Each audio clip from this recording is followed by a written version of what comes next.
Проблема коррупции сегодня является чрезвычайно злободневной темой в жизни России и ее граждан.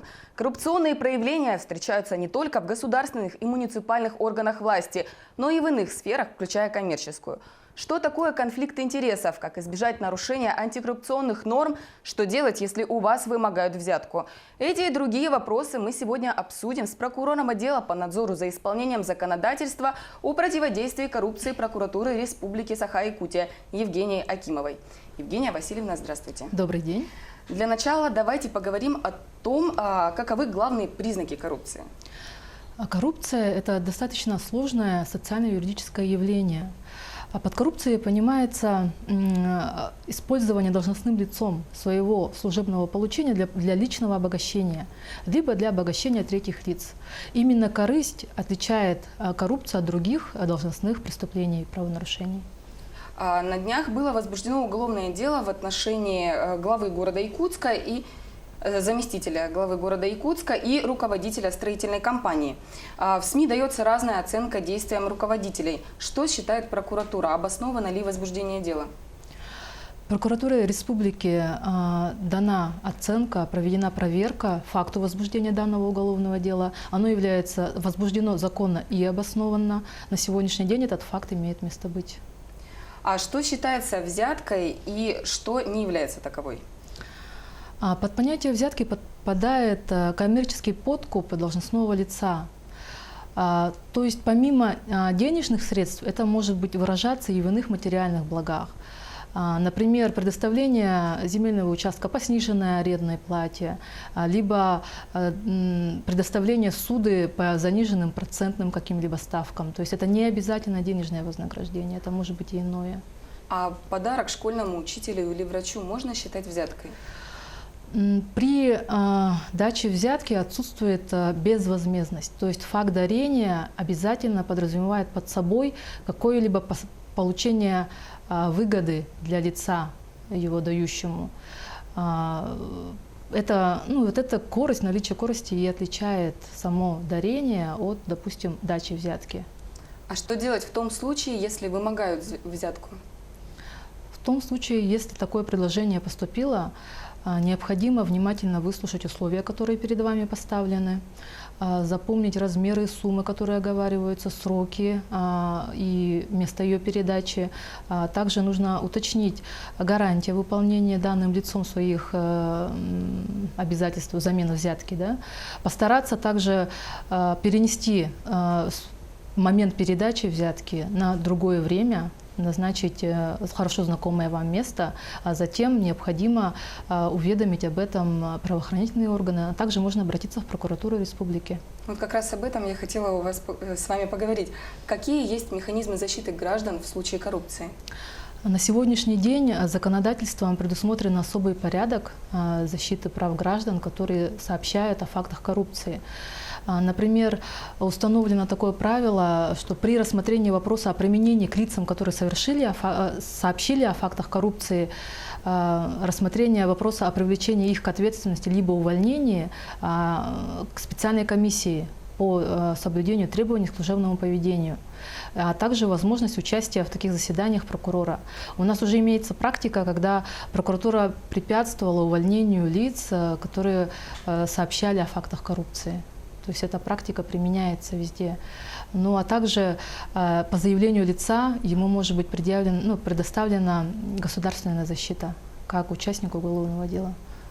Расскажите подробнее о государственной защите. То есть получается, государство берет на себя обязанность по защите интересов данного гражданина, то есть его защите от возможного какого-либо неблагоприятных для него последствий со стороны лиц, совершивших коррупционное преступление. А что такое конфликт интересов на службе? Конфликт интересов подразумевает под собой ситуацию, при которой у должностного лица возникает личная заинтересованность при исполнении им должностных обязанностей, которая может воспрепятствовать ему беспристрастно и объективно исполнять свои обязанности. Это, например, выполнение каких-либо управленческих функций в отношении своих родственников, либо близких людей, знакомых, да, хорошо.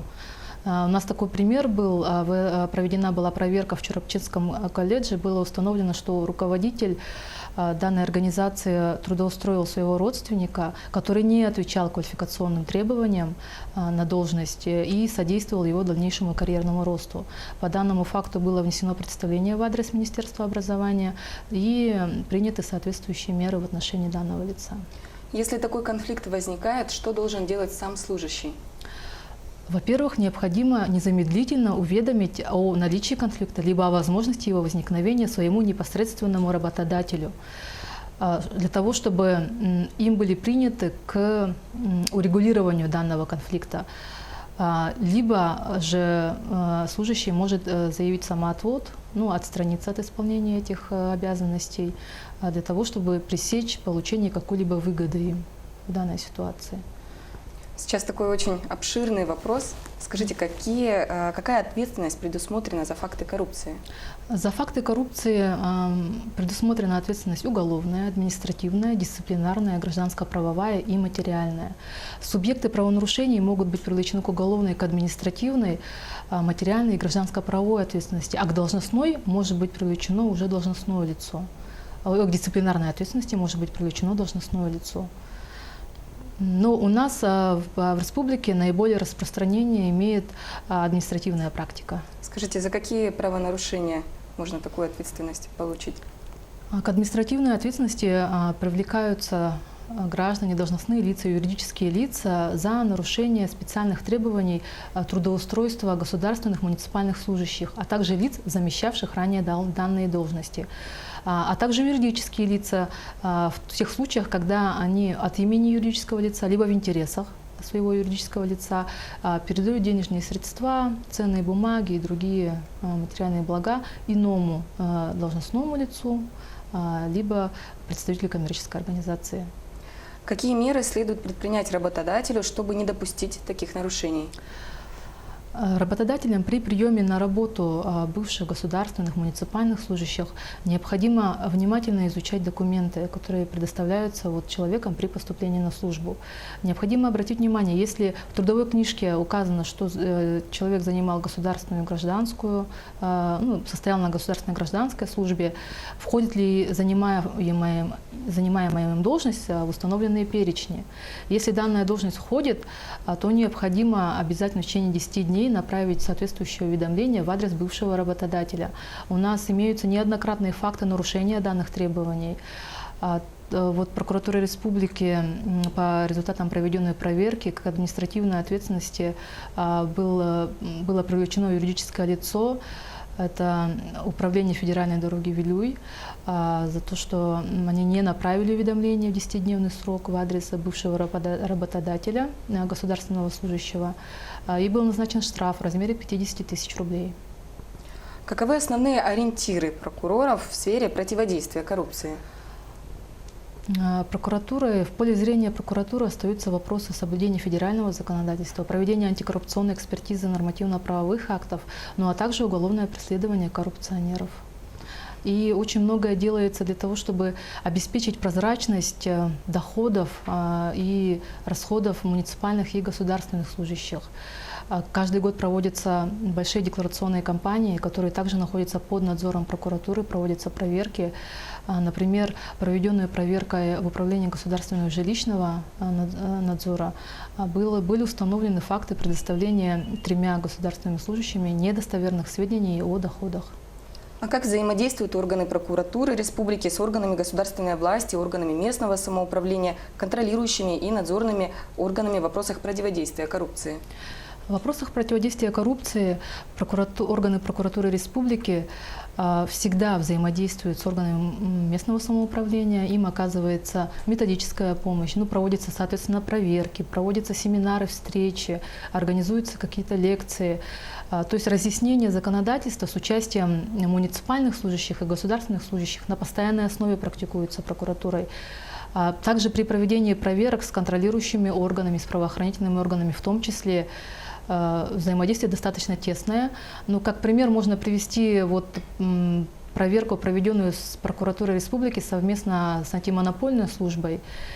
и Управлением экономической безопасности и противодействия коррупции Министерства внутренних дел Республики. Была проведена огромная работа, колоссальная просто работа.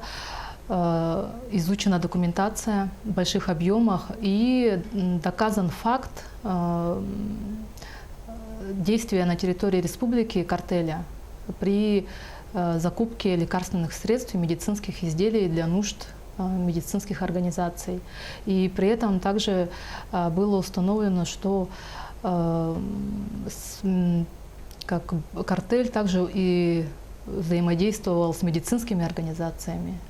То есть это было такое очень нашумевшее дело? Да, да, оно достаточно долго проводилась проверка по данному делу, но благодаря взаимодействию вместе с контролирующими органами, с правоохранительными удалось добиться направления дела в суд, возбуждения уголовного дела, извиняюсь.